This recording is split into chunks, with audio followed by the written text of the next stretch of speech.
Good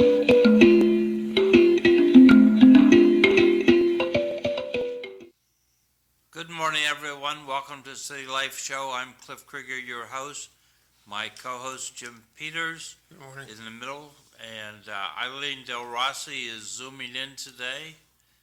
Hi, Eileen. Good morning, everybody. Hey, how are you? And we have our guest, Anye and Nkimbeng, who's going to talk to us about his movie. Cameroonian American and Lowell native. He was born and raised here in Massachusetts. Correct, sir. Graduated from Lowell High in 2016. Was the class president. He went to Suffolk University, graduated in 2020. Bachelor in Business Management and a minor in law. Is there some danger you're going to be a lawyer someday? That's always been my first passion. First passion has always been working with like the juvenile system. So I always still want to do something within that area. Oh, you do? Well, that's good. That's good. It's very good. And we have our producer participant, John McDonough, at the controls. I wanted to kick off, though, because over at LTC on December 1st, which I think is a Thursday, there's going to be a tribute to King Nguafo III of Mancon, Bamenda, which Bamenda is our sister city in Cameroon in Africa.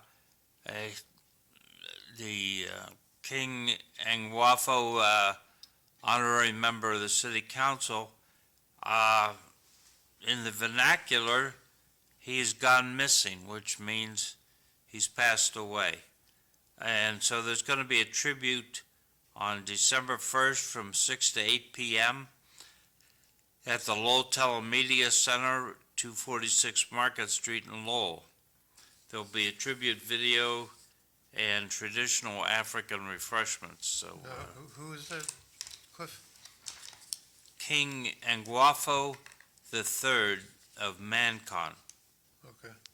So, which is related to Bamenda, which is our sister city in Cameroon. Right. So, I didn't realize they had a king in Cameroon. Who's the new king? Or the current king, I should I say. don't know. I understood. I We'll don't find know. out on- And yeah, you know.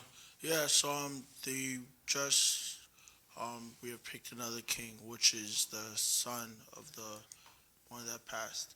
And even how you were saying with King Cameroon, so it's not just like the country that has a king. There's different tribes in between Cameroon. So Mancon is one of the tribes, and he was the king of Mancon. Oh, okay. Thank you. So, and that's being put on by Fru, who's normally here on Mondays. And he may not be here next week because it's Thanksgiving next week. He claims to me that he is going to Jamaica. And so I asked him to check out the steel bands in Jamaica, which is... Is the turkey better in Jamaica? I don't know. Jamaica man. Yeah. So we'll know when Fru gets back whether or not the turkey is better in Jamaica. But Anye and Nkimbeng, whose father is on the Monday show. Right, he's regular here. So, Anye, let me give you a little background. Fru's watching too. So good morning, Fru. So, Anye, you have an acting and directing career. You went to acting school with Francesca Talent Academy. Is that part of Suffolk? Yes. No. So that is not part of Suffolk. That is something I did pretty much as soon as I got out of Suffolk. It's a acting academy that takes place in Lawrence, Mass. And I started it about like 2 years ago in like 2020. And Francesca Navarro, the one that teaches it, she's pretty much helped me through the whole process. Oh, Well, that's good. that is good. So you graduated from Suffolk? Yes, sir. And your master's degree or your bachelor's degree? It was my bachelor's degree. Your bachelor's degree. Wait, so Anye, are you Fru's son? Yes, I am. Oh, I never got to actually physically meet Fru, but I got to meet him the morning he was in South Africa. Did you go to South Africa with him? No, I did not. No, but he brought me back a lion. I heard it's on the table. It is. Yes, I see it. I haven't got to see that lion yet. Go ahead. I want to know if you've acted in anything yet. So I've done short skits and like plays within probably like church or school, but it's just been about a year or two where I really started understanding really like the acting and like entertainment like industry and really starting to like make my own movies or like getting into movies. But before that, it was acting in plays and like school stuff. Okay. Did you find it fascinating? One more time, sir. Did you find it fascinating? Yeah. One thing is working in school. Acting in school plays or like church plays is different compared to like shooting a movie. Acting in school plays, everything's live. You can't really mess up. Like whatever you do, everyone sees you there. But then shooting a movie, like it's all stuff behind the scenes. You can take as many takes. You don't want to take as many takes, but you can take a good amount of takes to perfect like what you want to portray on the screen. That would be Yeah. realistic, yeah. I did quite a bit of acting in school. And So- you're Oh right. yeah, well, I was in a movie. I was in a movie once. It was called The Culture Shack of Shattered Dreams or Hopes in Lowell, Massachusetts, 2009. It was an actual movie. Nice. Did you get a credit? I did check IDMB. I have an IDMB credit. She's a movie star now. I was also on that show Scare Tactics in Las Vegas. Yep. Let me think. I'm on the John McDonough show every Friday morning. So, Anye, you got a movie coming out December 2nd? Actually, I'll let- Third. Third, okay. Yes, sir. Where's it going to be? And then Cliff will take back over. Where's it going to be? How much are the tickets? And how do I get tickets? And how's it? So the movie will be premiered at the Lowell Showcase Cinema on December 3rd, and you can get tickets on the website.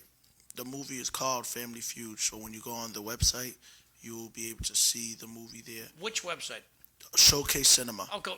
So go to the Showcase Cinema website and you can buy your tickets. Yes. Beautiful. And then it's pretty much I have theater for the whole day, so there's different timings from 2 o'clock all the way to 8 o'clock. There will be 5 different showings, so whatever time works best for you. Beautiful. Back over to you, Cliff. Thank you for your patience. Anye is a graduate of Suffolk University back in 2020. He's graduated from Lowell High in 2016. He was the class president. And then he went off to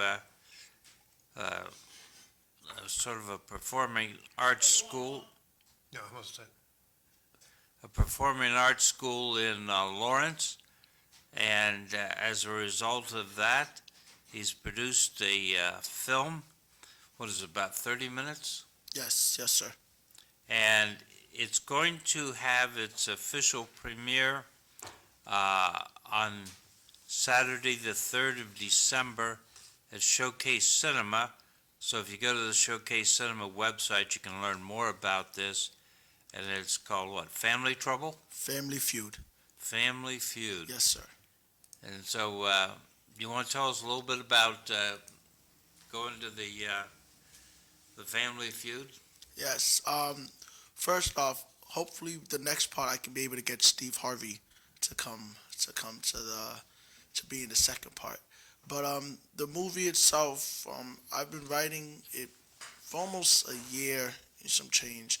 But the two main messages in the movie, it's one, what you do in the dark time or behind the scenes will always come back to, bite you in light. So it's pretty much telling people you always want to be a genuine, real person, whether someone's looking at you or not, because it will always, whatever you do behind the scenes will always come back to light. And the second message is just about when power is in the wrong person's hands, it can affect a good amount of people, not only them, but it can also affect their family and even the community if they abuse the power and it's used the wrong way. Okay. So, on the 3rd of December, the first showing's at 2 o'clock, Yes, sir. and then you're going to have, what, 4 more showings after that? Yes, sir. Okay. Now, Anye, can I go there that day and buy tickets? Yes, sir. Yes, you can. So I go online, if I can go on the cinema's website, Yes, you can Lowell go on. Cinema's website. Yes, the Showcase Cinema's website. And you can also go at the Showcase Cinema there to buy tickets. You'll see the movie title where other movies are. Say you want to buy tickets there. Good. But at the same time, because people are buying online, it's sometimes debatable. Could you go there and then someone already bought tickets online, then maybe the tickets could be sold out. But you can still definitely go the day of to buy tickets. All right. Now, John, I just sent you a link for it on your Facebook Messenger. I found it on there. Click on it now, kiddo. We'll see how it comes out here. okay, so, and you're going to have a private viewing That's in it right Lawrence, what day, the 28th? Yes, Monday, November 28th at 8 o'clock. Okay, 360 Merrimack Street, Lawrence, Mass. people will can get to see the cast members are going to be there, you said? Yes, sir. So Okay. this is off the Showcase website, and a synopsis of the movie is Andre Carter is an African-American man who is a father and the current mayor of his city. He is on the verge of taking the next step of becoming governor of his state. Before he can reach that moment, he's going to have to deal with a lot of dark secrets that took place in the past. Throughout his journey of becoming governor, we will see whether his dark secrets come to light and not only affect him, but his family as well. And this movie was shot completely in Lowell, Anye? Yes, sir. Okay, cool. How did you find shooting in Lowell? It was really, so I rented, or I think that was called, I rented an Airbnb, and then the rest of it was just talking to people to use different spots, and the community really just helped me out. A lot of people in the community reached out and said they opened their doors to be able to shoot at different places. Did you get any help from the city government?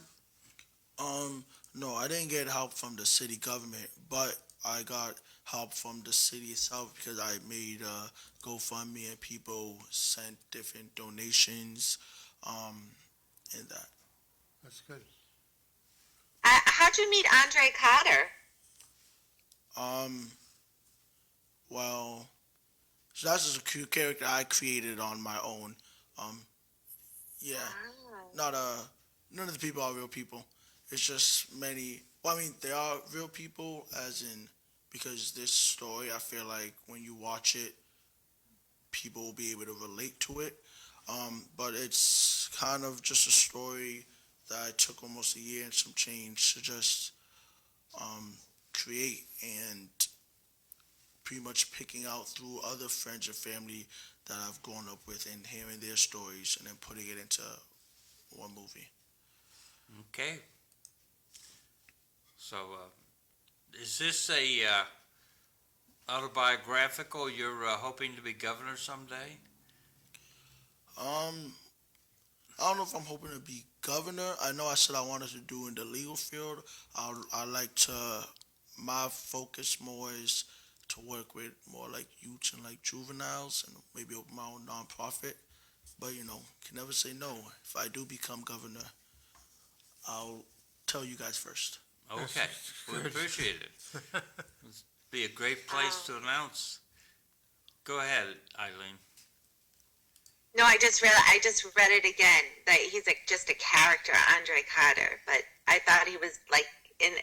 In I'm the sorry, movie. I read it wrong. So I'm sorry for asking that question. Okay, so All right. so I have a question with regard to Andre, Yes, sir.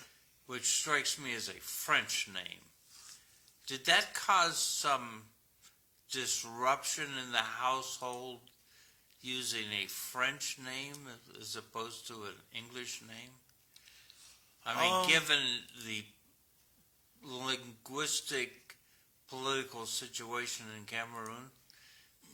No, it didn't cause any issues. Like even when I decided to name the characters, like for example, when I thought about Andre Carter, I guess I know back when I was in middle school, for some reason my teacher used to always call me Andre.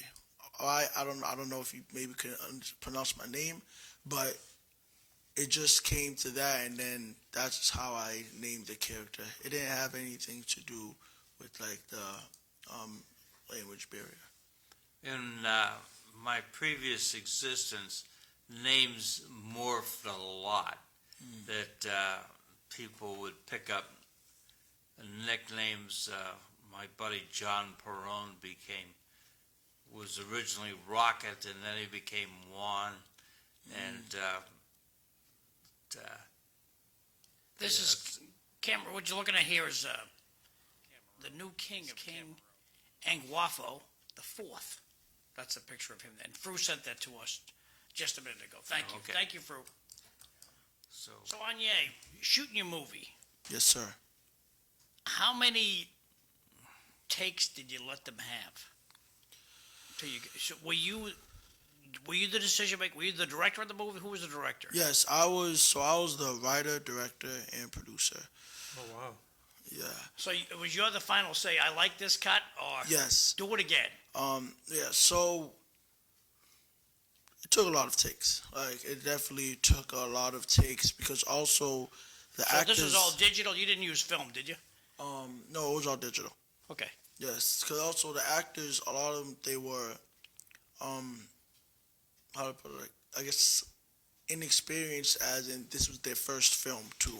So I worked with them before we started shooting. I worked with them to kind of just understand different angles of how to act, and also my videographers, they helped me too with knowing where to stand and stuff. So these the camera crew, local people, friends of yours, or did you have to hire them? So I did hire them, but now they're pretty much friends with me. They were friends of one of my actors, because I was looking for a videographer. They knew someone, so then there was connections, and then now they've been working with me since. Okay. Cool. Thank you. Now, what was the biggest eye-opener that you had? Like, when I started to do the show here, the biggest eye-opener I had was I have to keep my earbud in all the time. Because if I don't, you don't know your microphone dropped out, but I need to know right away. Mm-hmm. So what was your biggest eye-opener being a producer? The biggest thing is, before I started, I thought the hardest part was writing the script. But that was probably the easiest. The hardest part it's getting your cast and everyone to buy into your story, because one thing, I wasn't paying my cast members at the time, so it was very hard in the beginning to keep cast members. Sometimes they would be there and then Not show up? Yeah, stuff could happen. Oh, and boy. then they just don't show up. Because you got to have the same person on this. Yeah, so they don't, and it's hard. I mean, it's not like they got paid and now it's under a contract and they have to come. So it's really just getting the commitment of the actors to really buy into my story and believe in me. That once I got the correct people, everything started like flowing easier. So how did you communicate with your crew?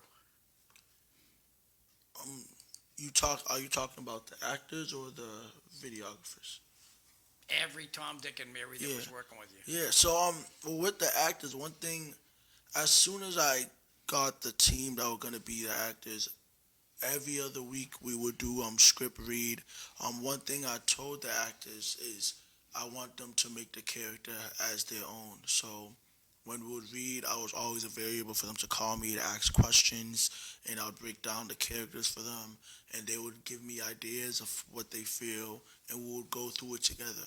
And then with the videographers, they helped me a lot because this is my first time shooting a movie, so I didn't know different stuff like the angles of the camera or lighting, and I had to obviously go on YouTube to learn some stuff, but also they were patient with me and they taught me different things of what's supposed to be shot and not. Okay, so my last question, I'm going to put this up on the screen here. Who are these folks? This is the website. Eileen Del Rossi found the website for promoting Yes. it.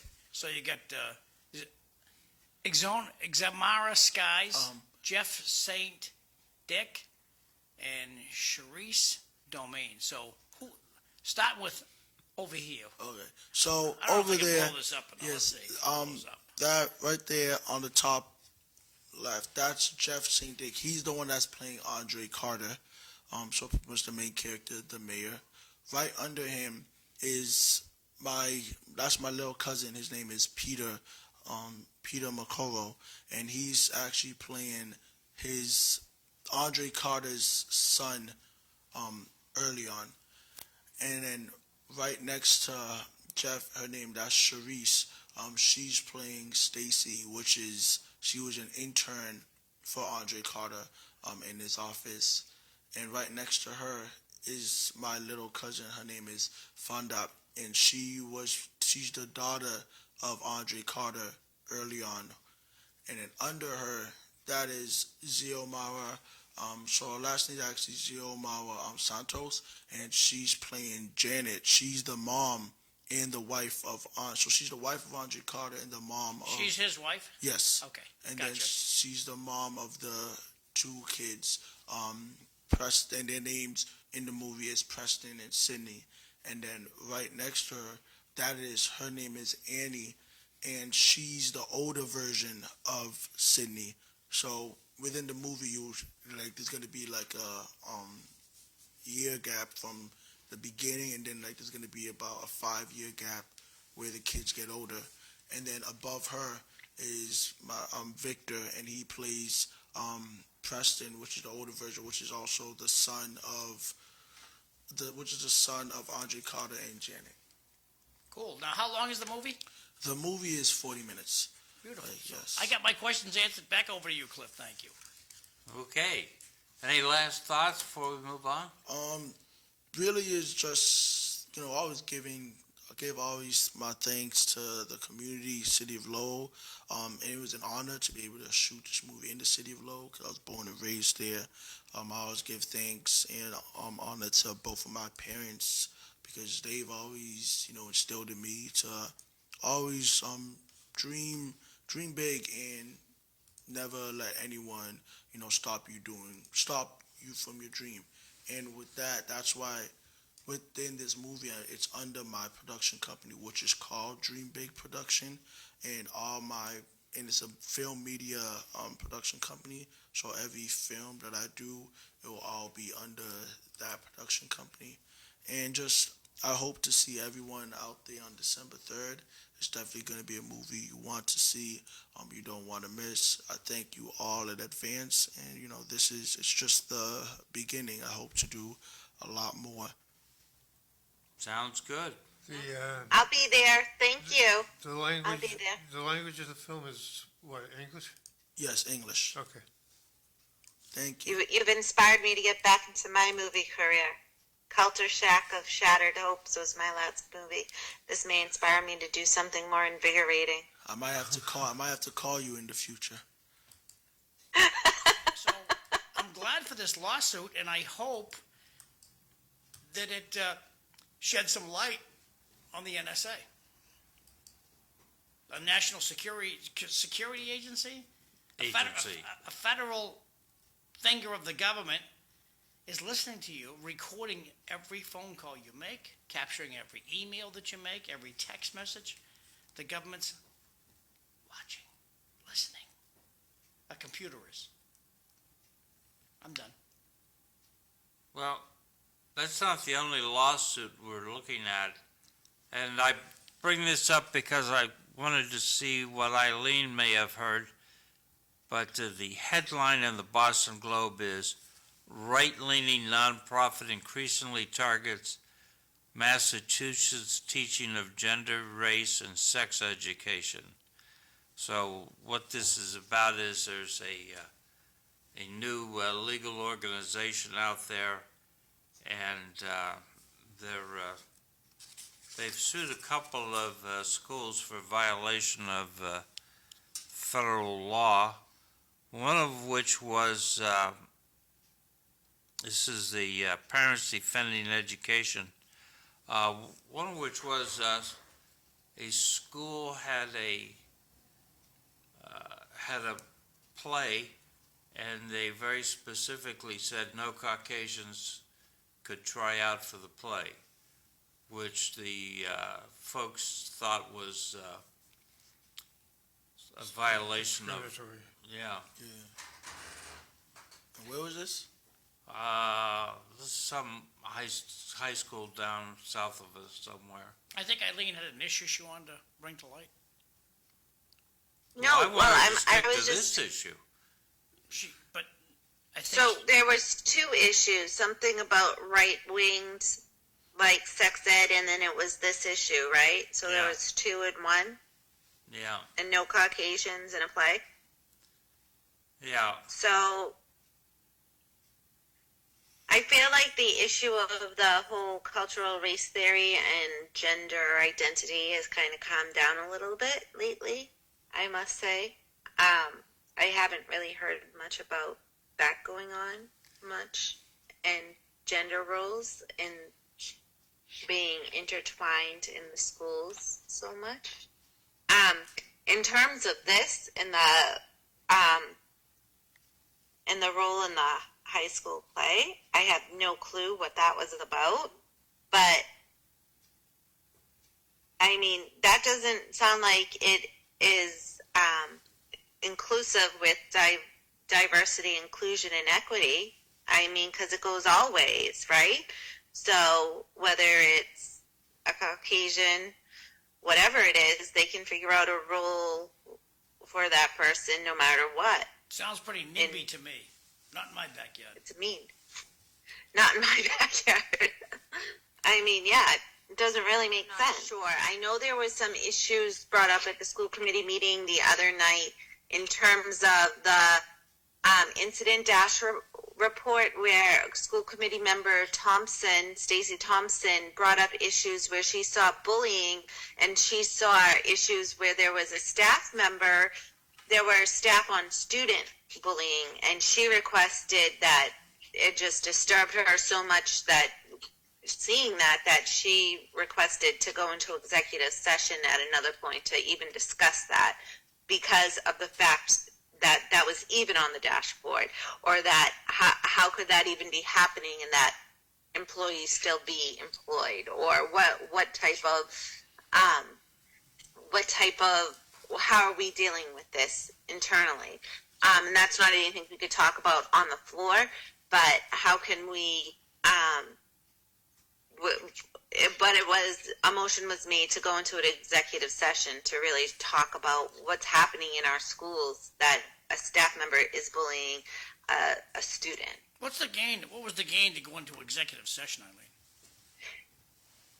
To really dig into why is this even on a dashboard? Well, like, why is this? Why was the public excluded from your discussion? Is my question. So it hasn't happened yet. So the fact was that it was on a presentation from the executive equity office, that they come out with these presentations each month to talk about the number of incidents of bullying, discrimination, all the different incidents that can happen in the school in the different months over the school year, to kind of document them and to follow them and track them. And this month there was an issue where there was a staff on student bullying incident, which was so concerning that she asked for there to be an executive session to discuss that because she was so concerned about it that it wasn't anything that needs to be Stacy asked for it? discussed on the floor. But can we talk about it in an executive session to discuss why this is even happening and what are the repercussions that this is happening in our school district at all? Well, So, now, Anye, you've been a class president at Lowell High School, Yes, sir. and there may have been incidents during the time you were class president. Did you feel like the school system was responsive to these issues, or was there always the thought about going to the lawyer and suing? How did you see it? Well, yeah, like you said, so I'm back in 2016. I ran for class president and I won the race. In that time, there was racial tension around that time, which I became racially attacked. And around that time, the school definitely could have done better. They definitely did not tackle the situation that they could have tackled like just straightforward. So I've definitely seen different racial tensions around that time when I was at Lower High, and that it could have been solved easier, but the school did not solve it a proper way. Yeah. But So a did- lackluster It's performance it- from the administration. It sounds like a lack of direction from the administration to the equity board. Is that the case, Eileen? Did we have an equity officer at the time? 2016 we're talking about. No, Yeah. so that year after what happened to me, I know they built a restorative justice team and a diverse, like a lot of stuff got built after that year on my diversity team. But prior to that, there wasn't anything like that at Lower Really? High. So in a way, the administration was responsive. It's just they were lagging behind the events. Yeah, yeah. I mean, because the situation happened, and like so during that time, like this was the time during like social media. The way it came out is because a lot of the students put what happened on social media, and then once it came to the administration, they were kind of lacking behind with reinforcements for how they were going to decide the punishments for the students, and nothing really came into play until it kind of got bigger than it was supposed to when it reached my parents, and then from there, that's when the school kind of their backs were against the wall and they had to do something then. Well, Okay, so Anye, what would you say would be moving forward? Nothing that I can do about the past. But moving forward, what would help this go away? Well, not happen again. Can you speak to that? If you can't, I respect that too. Yeah, it's really just learning, teaching the students, not only the students, but staffs, administration, at a very young age. Lowell is always, considered, a melting pot, diverse city. So especially going to a public school like Lowell High, it's diversity. So there's many different cultures, and being able for the staffs to understand the different cultures and the students to be able to understand different cultures to avoid conflicts and misunderstandings. Is taking certain courses being taught at schools about all these different cultures, or about diversity, or about how to communicate with people from different cultures. That could be a step from avoiding, for example, what we just talked about with the play and trying to not include Caucasians, or it could have been not including African American or not including an Asian. Like understanding the reason why that is not good. Starting at a young age, having courses like that to teach that could be a start. They instituted a Department of Equity Fairness at some point, a couple of years ago. Yes. Did that our group have anything to do with your running into discrimination? I mean, I can't completely speak on that.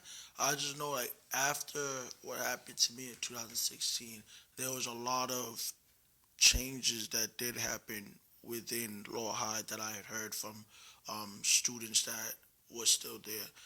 This was after your presidency. Yes. Okay.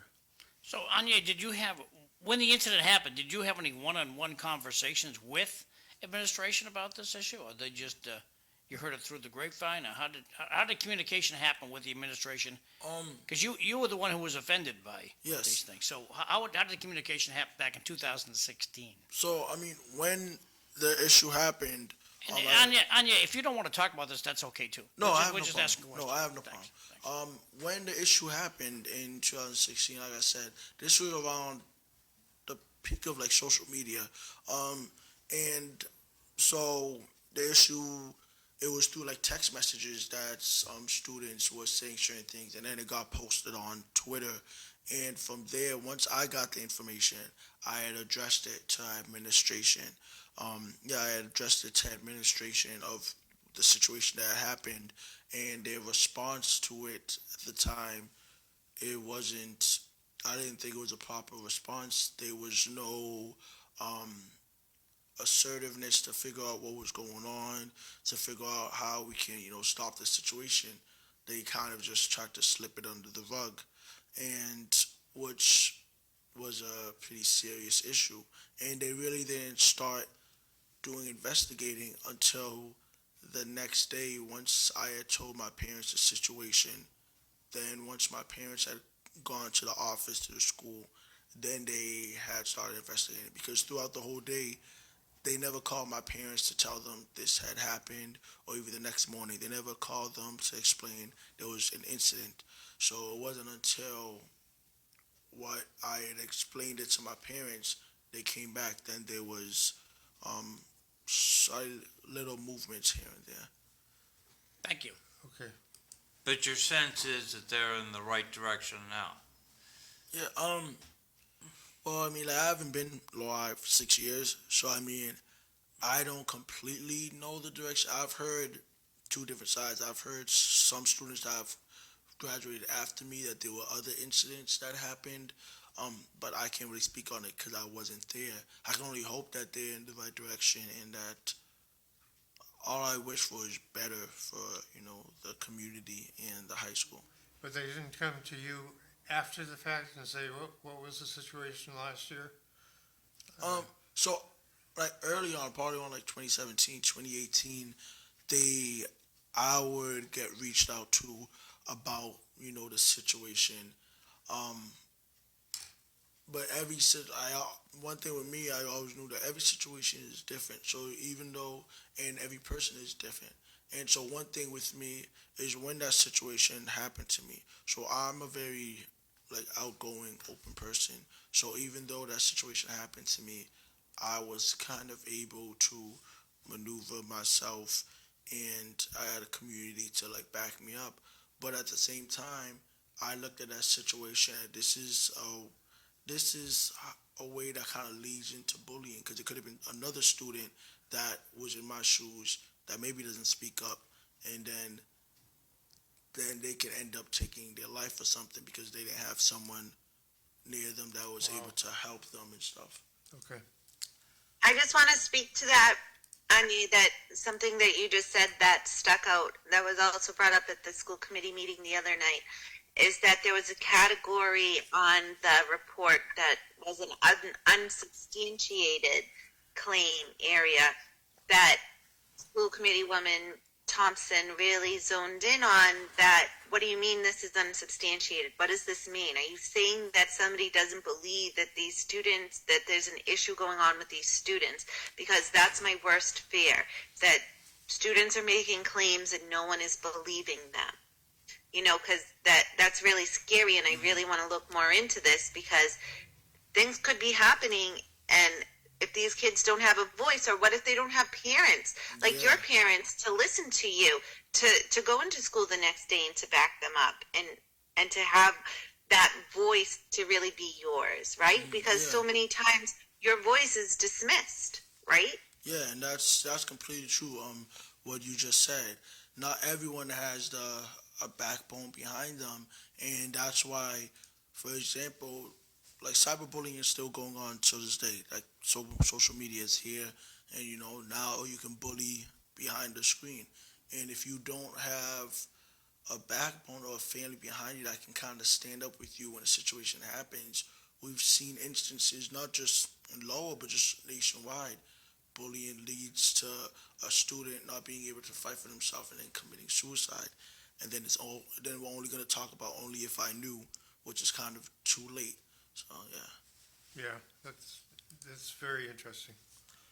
So, It truly is. And if I remember correctly, and I do remember that incident, and I really didn't know that it was you at that point, but it did create the district to have a great deal of initiatives surrounding really adopting a more inclusive listening to students and diversity training and so forth. But it's really hard to instill those skills into a person, because you can give that diversity training and skills to anybody, and you can say, I don't have any biases. Anybody can say that. I am Lowell. I don't see color. I don't see race. We can all say that, but the truth is we all have internal biases that we don't even realize. And that is so hard for any of us to really break through. And it does take a really tough type of training and in diversity, inclusion, and equality training to really get through in intensity. And a lot of these trainings don't have that intensity that is needed to really help our teachers to get where it is needed. And that is my concern for a lot of teachers within the district and overall. well, I don't know, when you talk about training, I read, what was that, D'Angelo's book? She didn't impress me as doing a good job of training. Oh, Maya Angelou? No, not Maya Angelou. The woman that wrote the book White Fragility. No, there aren't very good trainers. And this stuff does not come, you can't train somebody on this stuff. This stuff comes and it comes intrinsically. It comes at the fact that somebody truly doesn't look at that. Somebody looks at a person holistically as a person, and it truly doesn't matter what is going on, anything else. They look at their eyes, they look at their soul, they look at their being. They're human. Right? They look at somebody as a human being, as their soul, right? Not anything else. Not many teachers are able to do that. Not many administrators, not many professionals are able to do that. And that is something that I think is an issue, and I think I think so many teachers in Lowell do an incredible job, and that's what carries Lowell with that also. But sometimes you get these situations that are really tough, and people don't want to hear it, people don't want to address it, and that's where it gets sticky, because it is that conversation that gets people very uncomfortable, and nobody wants to have these uncomfortable conversations. Well, I think the flip side of this, and this is, I admit my prejudice going back to my first class, which would have been in the summer of '73. I was in Thailand. at Korat Royal Thai Air Force Base, and I didn't think there was much empathy on the part of the instructor for the people that were sitting there. So if you want to engage me, I feel that probably best if you have some empathy for me as an individual, try and draw me out, try and help me understand. And so, granted, 73 early on, but I wasn't impressed with with my afternoon on social issues that the Air Force Hey, we only got 5 minutes left, kids. benefited me. Anye, Fireman- if you could back up and tell us about this upcoming event one more time, and then we'll go off to light and fluffy things. So would you tell us about the movie? So, one more time, everyone, on December 3rd, Saturday, at Showcase Cinema in Lowell, I'll be premiering my first short film, which will be from 2 to 8 p.m. There are many different times. You can pick whatever time is best for you. Also, like I said, this movie, it's about just an African American man that is running for mayor, but also he has his dark secrets, and within those dark secrets in the past, that is what might affect him with winning the role of becoming governor in the future time. This is definitely a movie you want to watch. You can get your tickets on Showcase Cinema, the website. All you have to do is type in the name Family Feud. You will see the tickets. And also on November 28th, I'm also having a private screening in Lawrence, Mass. 360 Merrimack Street at 8 p.m. Okay. What day is that? November 28th. So that one's a Oh, Monday at 8 that's p.m. it's the 28th, okay. Okay, so Flight and Luffy, where, Eileen, are you going to be doing Thanksgiving? I will probably be celebrating with my mother at my sister's house Oh, for a short time, and then I will return to my happy place at my house with my four-legged black lab who owns me, literally. turkey? Turkey, chicken, brownies. What's You your know. What's your favorite? If you're going to put, what's the favorite thing you want Thanksgiving? And we're going to. Mashed potatoes. Okay. Cool. Okay. Anye, where are you doing Thanksgiving? Well, I got lucky. I'm actually going with my dad to Jamaica. So, Oh, Jamaica. yeah. You're supposed to say Jamaica, man. Jamaica, man, Jamaica's making me crazy. Do you think you'll have turkey? Well, this is my first time there, so I'm just as excited and trying to discover whether they have turkey there too. Gonna We're find anxious out. to learn. Are Is you the hoping turkey they have be- turkey? is the turkey yeah. better there? No, I hope that they have turkey. I hope that they have ham, mashed potatoes, everything. Is this a guy thing? You're leaving mom at home? Yeah, this one is just for the guys. I told mom, we'll figure out something for Christmas with her. But right now, this one's just for the guys. So it's me, my dad, and my brother. Nice. What does Yeah. your mom do? Oh, wait, you say what does she do or what is she doing for Thanksgiving? Yeah, what is your mom gonna do? Oh, well, for Thanksgiving, so she's gonna be here with my sister. Oh, Enjoying the flying peace in. and quiet. Yeah, my sister's gonna be flying here, so she's gonna be here with my sister. Like this one was just a guy's trip, but we told her for Christmas we'll definitely do something for her. Jim, what are you doing for Thanksgiving? Oh, my wife and my daughter are making the turkey, Oh, okay. so. How about you, Cliff? What are you doing for Thanksgiving? We're going to have turkey at the house. Now, while I have you read, do you want to do a show next week on Friday? Sure. Or do you want to take the day off? I think I should do a show. Okay, then we'll do a show. Now, I mean- I'm going to do my Thanksgiving right here. My wife Ellen's going to make all the fixings, and we're going to have a good time. It's good. Well, that sounds great. I'd like to close out by commenting on those climate change deniers down in Cambridge, Massachusetts. Those people are going to make the situation worse because they have banned right turns on red lights. I do not understand their thinking. This is, It's bicycles. You don't understand. Okay, Cliff, you don't ride a bicycle, neither do I. But just observing a bicyclist, they're in the bicycle lane, which is the right-hand side. They're going like the Dickens. Okay, the light is green. And they're going right along.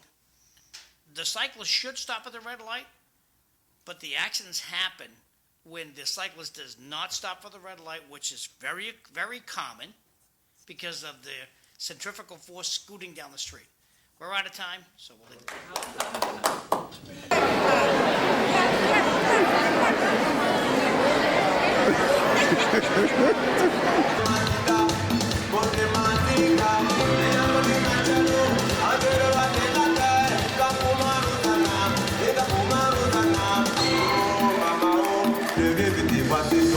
Oh ma chérie, le bébé n'est pas ce soir. Oh ma tita, le bébé n'est pas ce soir. Oh Stéphanie, n'est pas petit pas ce soir.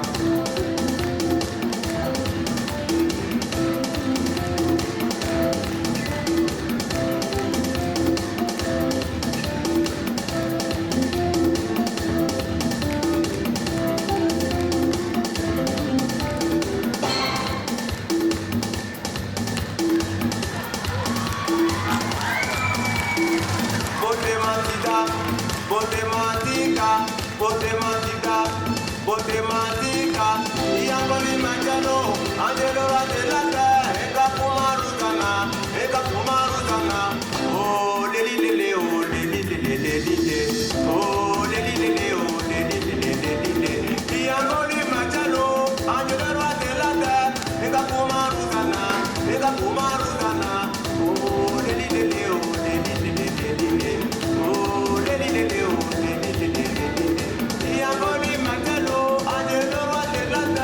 Ega kumarugana, ega kumarugana.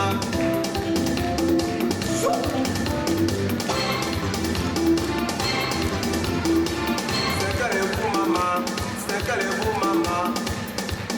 Waka o jongwa, atido jongwa, ofiso jongwa, leto jongwa, ai jongwa, mama jongwa, konsere butu, jongwa lelelele, jongwa konsere butu, jongwa lelelele, jongwa.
Qui fait ça?